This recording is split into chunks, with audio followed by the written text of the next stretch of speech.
It was a sweltering Tuesday afternoon in Abilene, Texas. The kind of heat that presses down on your chest like a sack of bricks. The sidewalks shimmered, and even the locals used to triple-digit summers moved slower, eyes squinting under wide-brimmed hats. But inside Jack's diner, the air conditioning hummed, the coffee was hot, and the regulars sat like clockwork around their booths. Seated in the corner, by the window, was Mr. Walter Hensley, 87 years old, with a back that had seen 2 wars and knees that didn't always agree with gravity. He wore his usual clean-pressed slacks, a tucked-in plaid shirt, and that old Navy pin on his cap. The staff called him Sergeant Walt, even though he'd been out of uniform for over 5 decades. He never missed a Tuesday. He came for the same thing: black coffee, a slice of peach pie, and to sit in peace by the window where the sun hit just right. But that Tuesday was different. A black Ford F-150 pulled up, engine snarling louder than it needed to.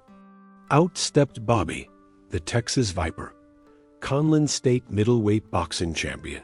6 straight knockouts, undefeated in 24 fights.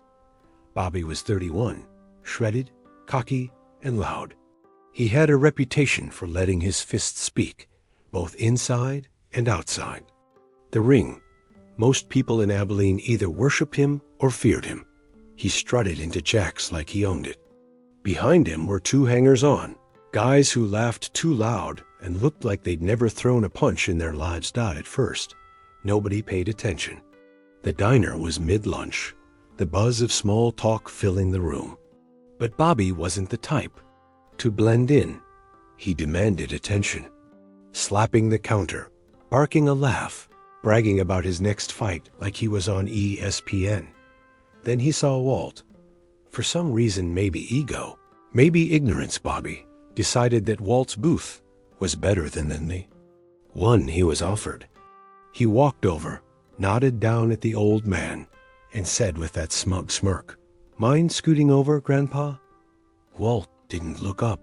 "This booth's taken," Bobby chuckled. "By who? Casper the Friendly Ghost?" Walt raised his eyes slowly. "You got a lot of muscle, son. Shame it couldn't carry manners. That should have been the end of it." Maybe a chuckle, a brush-off. But Bobby wasn't used to hearing no. He puffed up, fists clenched, and his voice dropped. "You talking to me like that on purpose?" Walt didn't flinch. "I've seen your kind before. Tough when people cheer, not so tough when they don't." The tension was so thick it strangled the air. Bobby's eyes twitched. Then, without warning, he drew back and punched Walter Hensley across the face. The sound was sickening. The whole diner went silent. Plates stopped clattering. Someone gasped. Walt's body slumped sideways, blood on his lip, glasses shattered on the table.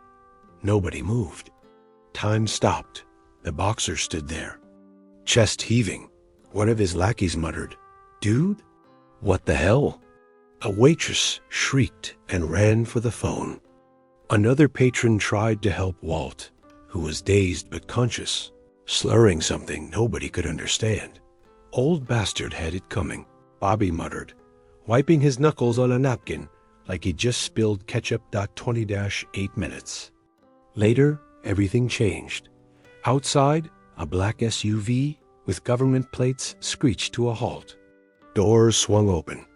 Out stepped a tall man in a crisp uniform, 4 stars shining on his shoulder.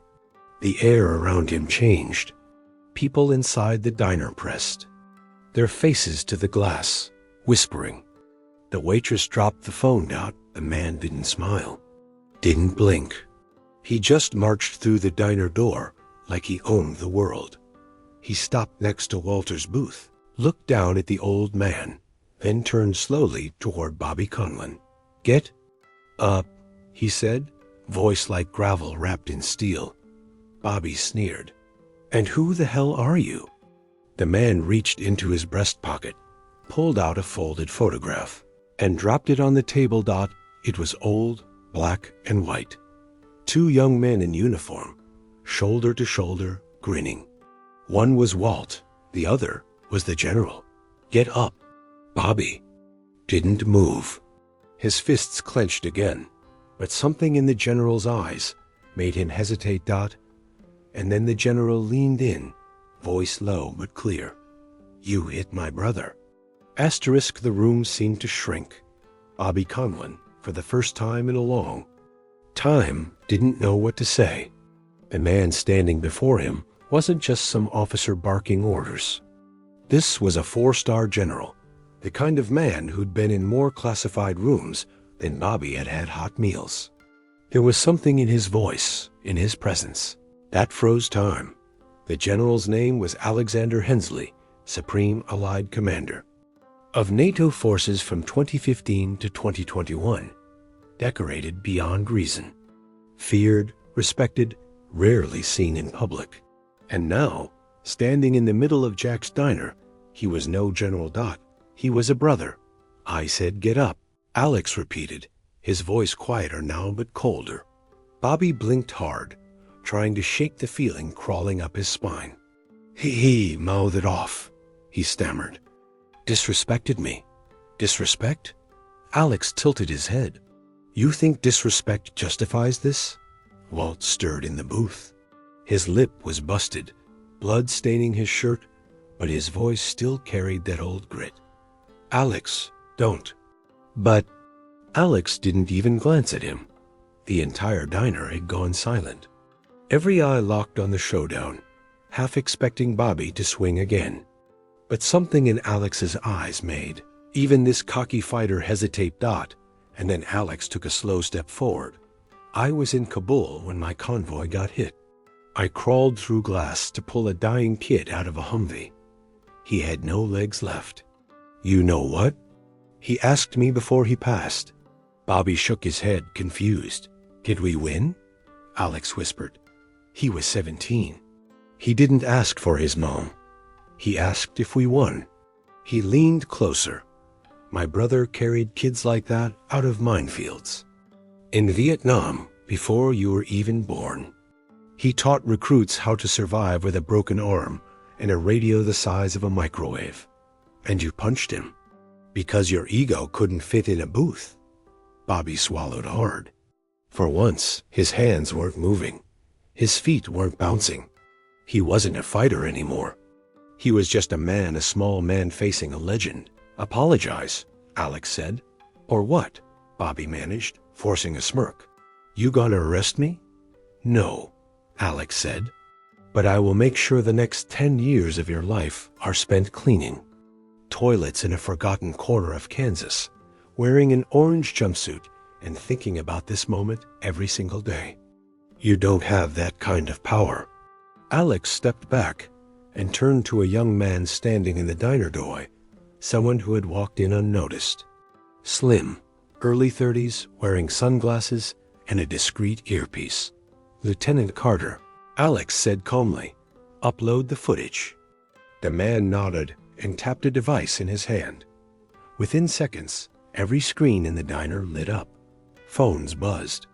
The TVs over the counter flickered to life. The video played a crisp HD recording from the corner camera showing Bobby standing over Walter and throwing the punch. It played again. Then again. A slow zoom on Walter's face as it snapped back. Gasps filled the room. The waitress dropped her tray. An older woman in the back began to cry. 28 minutes, Alex said softly. That's how long it took for this to reach the Pentagon. Bobby's face paled. But why? He asked quietly. Why would they care about some old man? In Texas? Alex turned his full gaze on him. Because Sergeant Walter Hensley isn't just some old man. He's a decorated war hero. Navy Cross, Silver Star, and because every member of the Joint Chiefs of Staff owes him their life. He was their instructor, their mentor, their compass. The silence was deafening. Then came the sound of sirens fast, closing in. Red and blue lights flooded the windows. A police cruiser screeched to a halt outside. 2 officers stepped out. weapons holstered but hands tense. Alex looked at them through the glass, then back at Bobby. "You're done, son." Bobby's shoulders dropped. The swagger evaporated. He looked around, suddenly noticing how alone he was. His buddies had backed away, their faces turned to the floor. And then, the general leaned forward one last time. "Boxing's a brutal sport, but outside the ring, we use words, we use respect. And when that fails, we use consequences." Officers entered and moved to arrest Bobby. As they cuffed him, the room remained dead quiet. But before they took him out, Alex called out, "One last thing." Bobby turned, his eyes now full of something between fear and regret. Alex reached into his coat and pulled out a folded, yellowed letter. "This is a copy of the speech Walter gave at Arlington 20 years ago. Read it when you're in lockup. Then maybe, just maybe, you'll understand the kind of man you hit." The diner doors closed behind the officers. Walter was being attended by paramedics, but he looked up at his brother and gave the faintest smile. "Still dramatic, huh?" Alex chuckled. "Always." The two men sat in silence for a moment, just watching the world calm down again. "But let me ask you this ... What would you have done if you were in that diner and saw the punch happen? Would you have stood up? Called the police? Frozen in? Shock?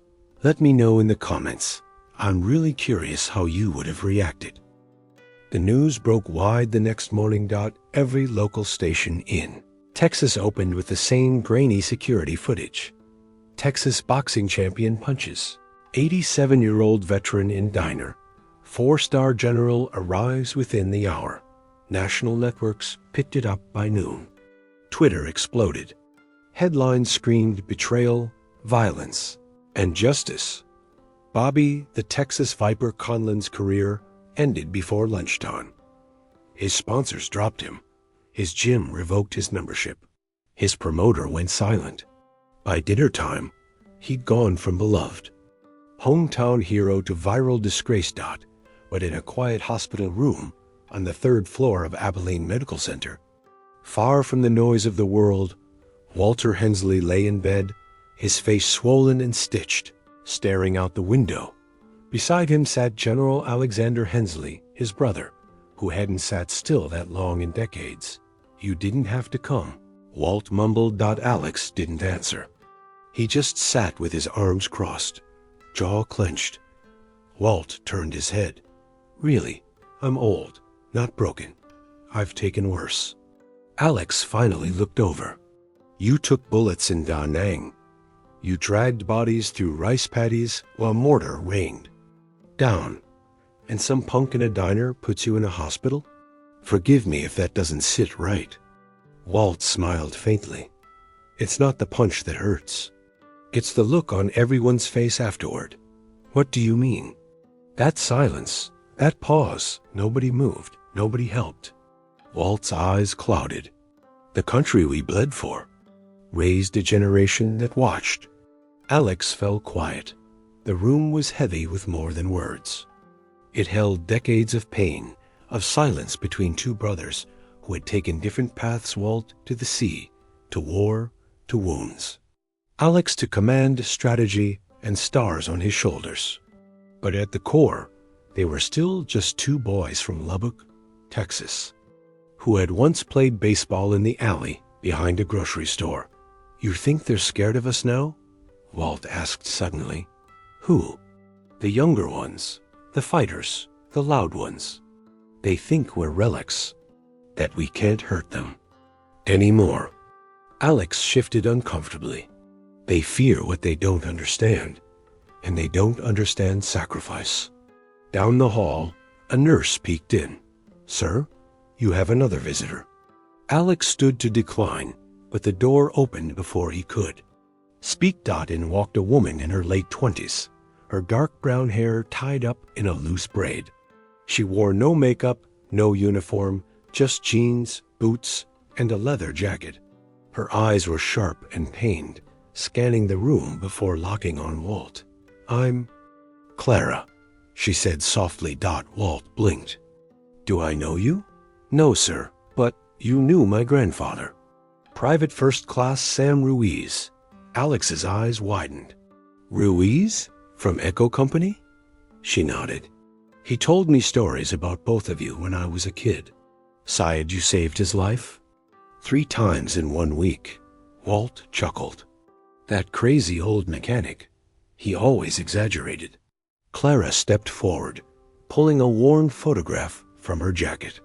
It showed 3 young men, Walt, Alex, and a wide-eyed Sam Ruiz in muddy fatigues, arms slung around each other like brothers. Clara held it up. He kept this on his desk until the day he died. Walt stared at the photo, then at her. You look like him.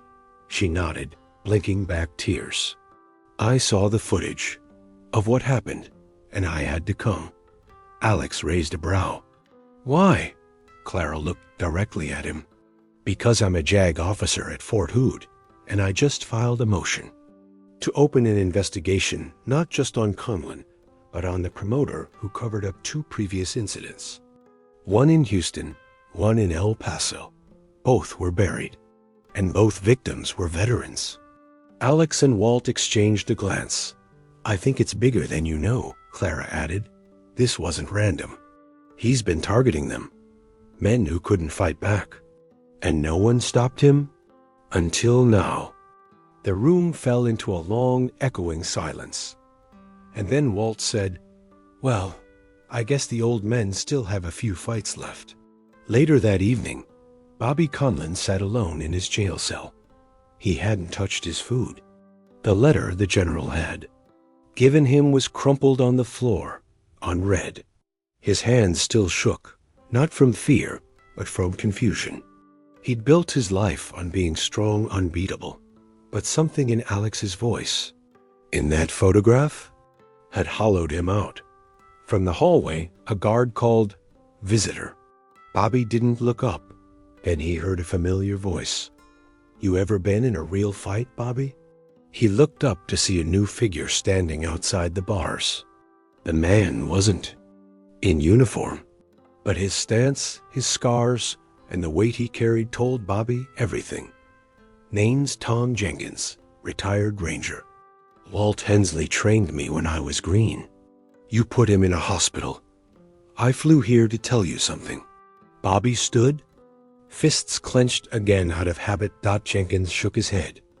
You think pain makes you powerful. But pain? It makes you dangerous when it doesn't teach you anything. You want redemption? You start by learning who the hell you hit. He tossed a thick folder onto the bench through the bars. Inside were photos, transcripts, newspaper clippings. Walt's legacy, page after page. You read that, then maybe we'll talk. Back in Abilene, General Hensley stood alone under the stars, hands behind his back, looking out over the Texas plains. Beside him stood Clara Ruiz, holding the photo of their younger selves. This isn't over, she said quietly. Alex nodded. No, it's just beginning.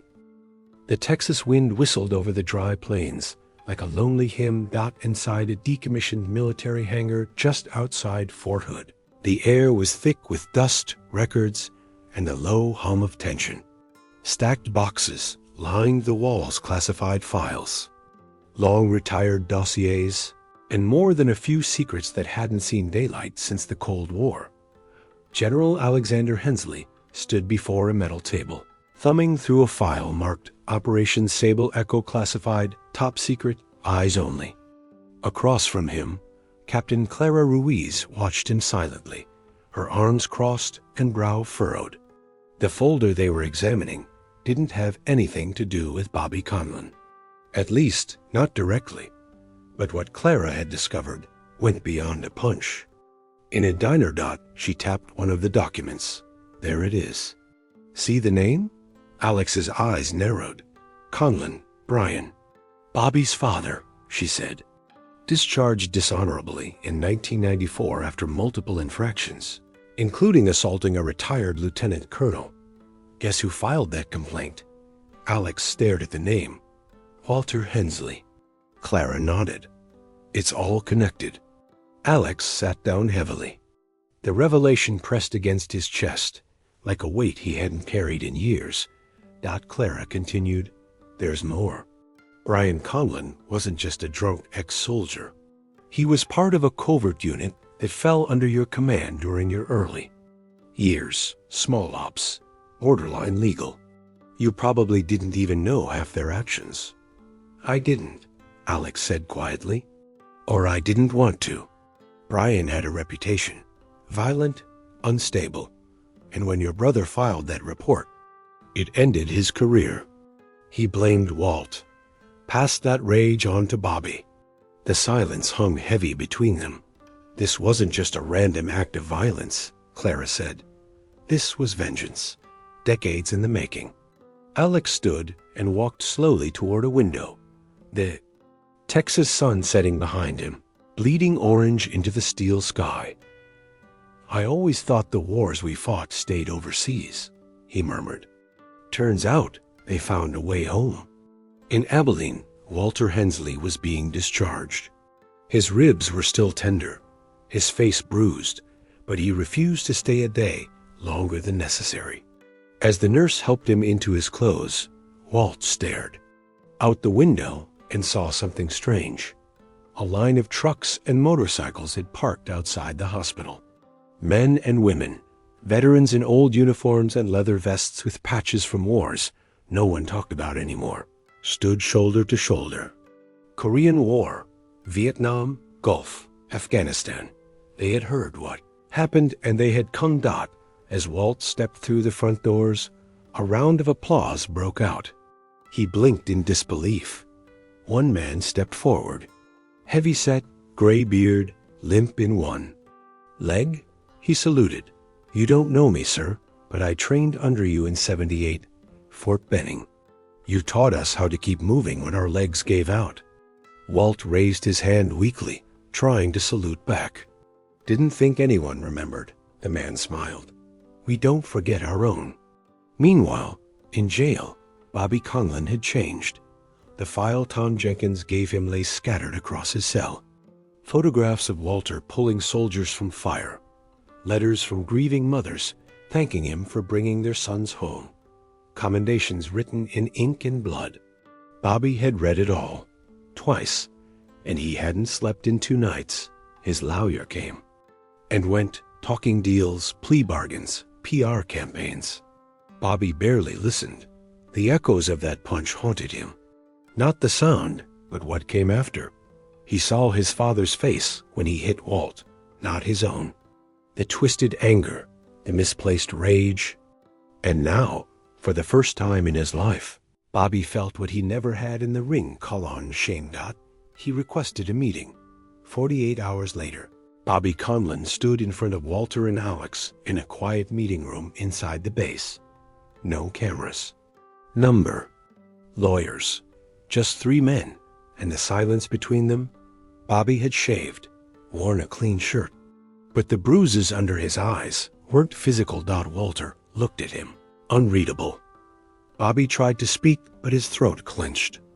I was taught to fight, not to feel. Fighting without feeling is just destruction, Alex said coldly.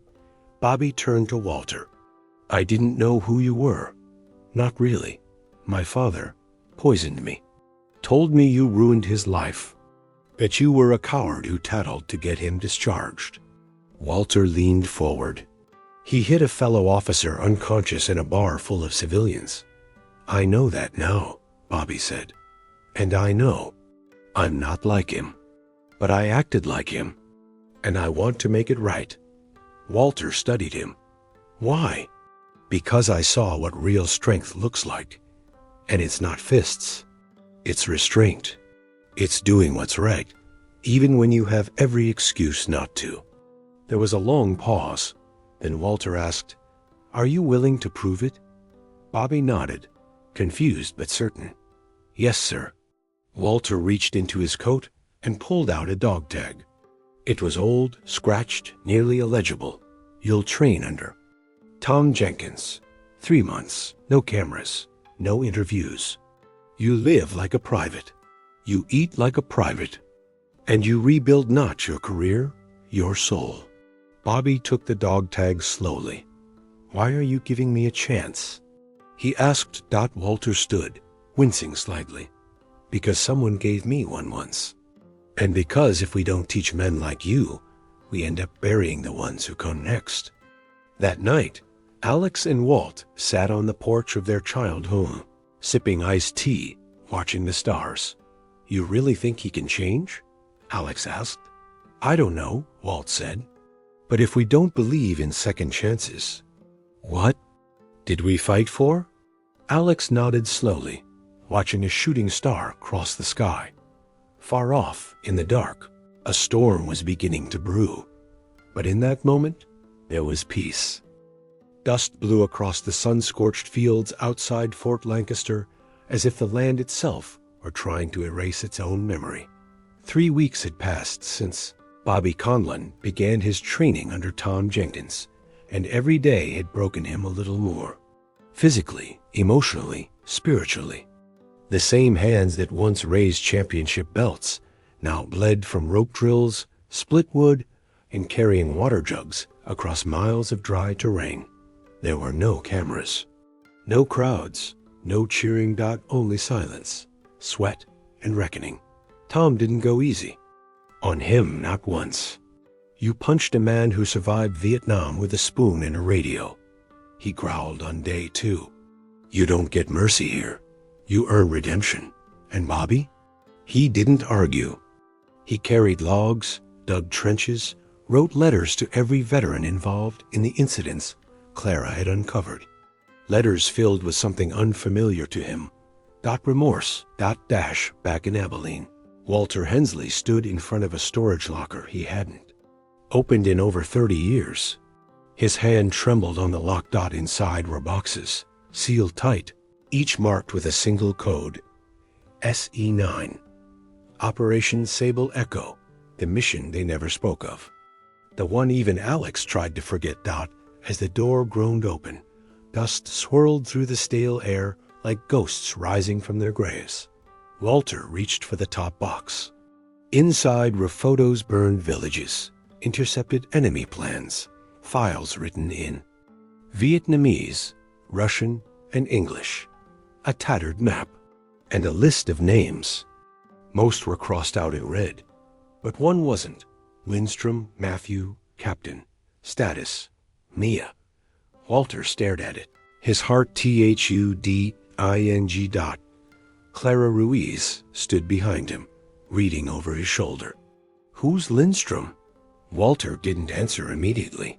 He pulled out a black and white photo of 4 young soldiers: Walter, Alex, Sam Ruiz, and a tall, serious-looking man with cold eyes. Matthew Lindstrom was our unit leader during Sable Echo. Strategist, brilliant, but unstable. He made decisions cold, calculated, unforgivable, the kind that haunted us all. Is he alive? He disappeared before the final mission. Intel claimed he went rogue, started working for both sides. A traitor. Clara's face hardened. There's chatter about a mercenary, military-trained, American-born, running black ops out of Eastern Europe for the last decade. No name, no allegiance. Walter looked at her sharply. You think it's him? Clara nodded. I think he never stopped fighting a war that ended for the rest of us. And I think he just resurfaced. That night, in a secure Pentagon server Clara had access to, a ghost came alive. Intercepted transmission. Location: Sarajevo. Code signature: M. Lindstrom.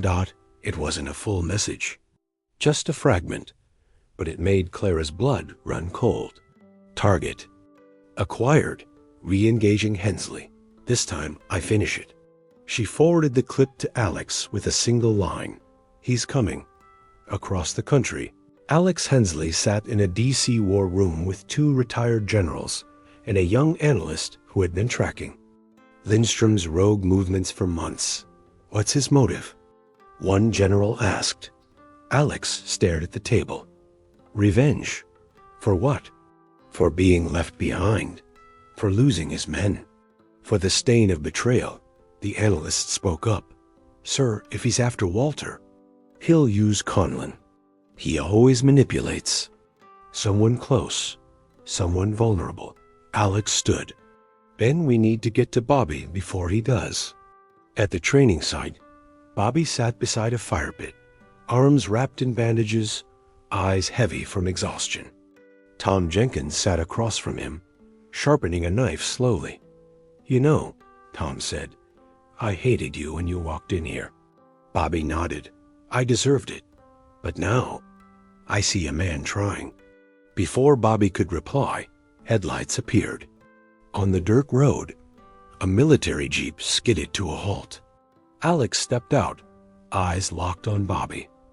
We have a problem, he said, and you're part of the solution. An hour later, inside a small command center, Alex laid out a series of maps. He explained the situation, the file, the rogue officer, the intercepted threat. He's coming for Walter, Alex said. But Lindstrom doesn't come straight. He corrupts, influences. We think he'll try to reach you. Me? Bobby said, stunned. Alex nodded. You're a perfect mark. Young, disgraced, strong. He'll promise you power, purpose, a new fight. Bobby looked down. What if I say no? He'll try to take what you love, or what you regret. And right now, that's Walter. There was a pause. Then Bobby stood. Then I don't run. I fight. Tom grinned faintly. Now you're learning. That night, Walter sat alone on his porch, staring at the stars again. He felt something he hadn't felt since Vietnam. The tension of a shadow returning. And in the distance, in an undisclosed location, a man watched him through a satellite feed. His eyes were older now, crueler. He wore no uniform, just a black coat and a silver ring. Walter Hensley, Lindstrom whispered, I trained you, and I will unmake you. The night air was electric, thick with heat and the coming storm. They had chosen the battleground carefully, an abandoned military compound outside Marfa, Texas. Half buried in the desert sands, it was a ghost from another era, a Cold War relic. With crumbling watchtowers, rusted hangars, and a single underground bunker once meant to survive a nuclear strike. Now, it would host something far more personal. The reckoning of 3 lives shattered by war, pride and betrayal. General Alexander. Hensley stood beside a steel table, a rough map of the compound spread before him. Walter sat quietly nearby, his cane resting against his leg, his eyes distant. Bobby stood behind them, tense, wearing lightweight tactical gear over a faded gray T-shirt. He looked less like a fighter now and more like a soldier. Alex pointed to a cluster of buildings. He'll come from the northeast, under cover of dark. Satellite picked up his convoy 2 hours ago. 3 SUVs, 4 men we know of, could be more. Bobby studied the map. You think he'll come straight for Walt? No, Walter said without looking up. He'll make me come to him. That's always been his way. Alex exhaled. Lindstrom doesn't just kill. He makes it symbolic. He wants Walt to suffer publicly. There was a long silence. Then Clara Ruiz entered, a file in her hands and a fire in her eyes. She placed it on the table. This is everything we know, and something else. She slid a photo from the folder, a recent image of Lindstrom, snapped. In Montenegro, entering a building marked with a symbol, a triangle inside a circle. Walter's face tightened. That was our unit's insignia during Sable Echo. He whispered. He's not just chasing ghosts. He's trying to rewrite them. Clara nodded. He doesn't want to destroy you. He wants to replace you, become the true legacy. Bobby looked at Walter. So, what do we do? Walter stood slowly, grabbed his cane, and walked toward the bunker door. We end it. The first shot rang out just past midnight. A sniper round whizzed past Clara, slamming into a rusted Jeep with a ping. That sent everyone diving. Tom Jenkins barked into his. Comes. He's here. From the east, 3 black-clad figures moved through the shadows. Silent. Trained. Dangerous. Bobby was the first to engage, tackling one behind a low wall. The fight was fast and brutal. No style. No ring. Just fists and instinct. Another attacker burst into the command post, but Clara dropped him with a single shot from her sidearm. Her hands didn't shake. Walter, meanwhile, was gone. He had disappeared into the bunker below alone, because he knew that's where Lindstrom would be. The bunker hadn't changed. The same cold stone walls. The same flickering overhead light. The same memory of that final mission, decades ago. When everything fell apart, Walter stepped inside, his breath catching, and there he was. Captain Matthew Lindstrom. Older now, but unmistakable. White hair pulled back. Cold blue eyes that had once stared through flames without blinking. He wore all black. No insignia, no rank. Just vengeance. Walt, he said softly. Still limping? Walter raised his head. Still rotting? Lindstrom smiled. I expected you'd send others. Or hide. You always underestimated me. And you overestimated loyalty. Look around, Walter. The country we fought for. Left us behind. You got medals. I got silence. Because you broke the code? No, Lindstrom said, stepping closer. I understood it. The world isn't built by heroes. It's built by men who do what heroes can't. Walter's hand tightened on his cane. You tortured prisoners. You executed civilians. I won wars. You betrayed your team. I saved lives you didn't even know were in danger. Walter stepped forward. You murdered Sam Ruiz. That broke the air. Lindstrom's face twitched.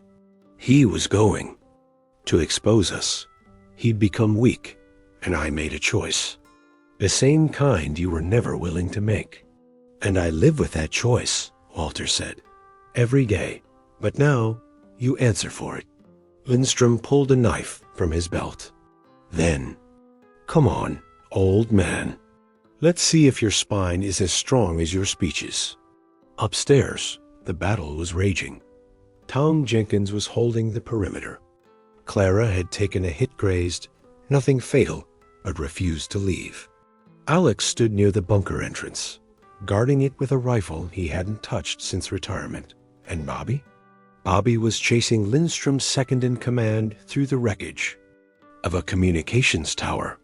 The man was faster, dirtier, and better armed, but Bobby had something else. Conlan resolved. He tackled the man off a ledge. The fight was violent, desperate, but Bobby won barely.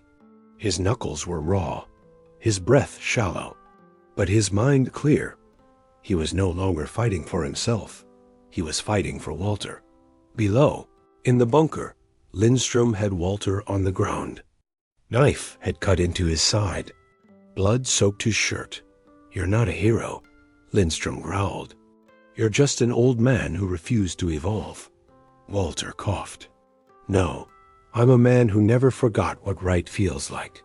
And then bang. The bullet ripped through Lindstrom's shoulder.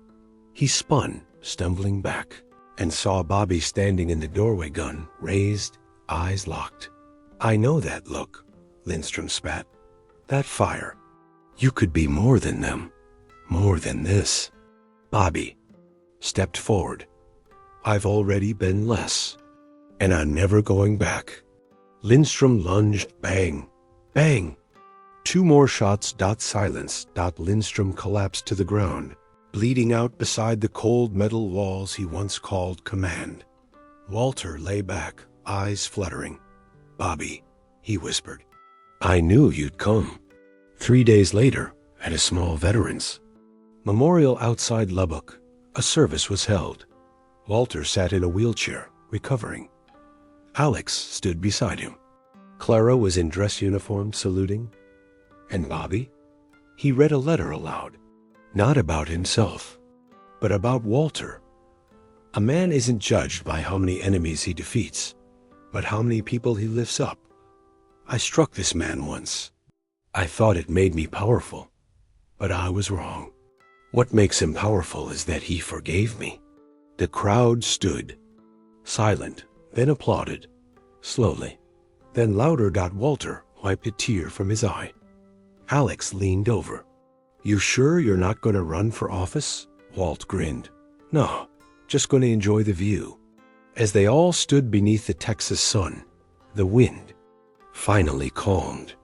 The storm had passed, but its lessons would remain.